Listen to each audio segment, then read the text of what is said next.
আমরা Jagriti foundation open করেছি এবং সেখানে আমরা অনেক রকমের সোশ্যাল সার্ভিসেস দিচ্ছি মানুষকে। তো সেখানেই বিভিন্ন রকম গল্প, বিভিন্ন রকম মানুষ আসছে এবং আমরা তাদেরকে হেল্প করছি।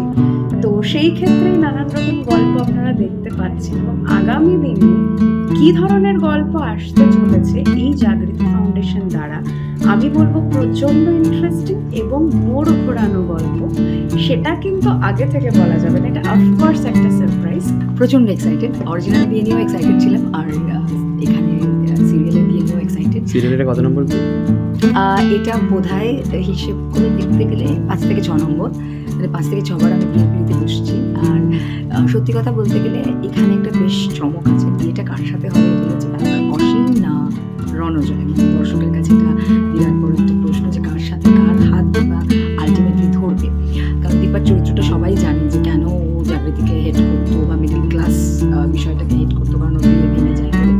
এতদিনে যারা দ্বিতীয় বসন্ত দেখেছেন তারা জানে।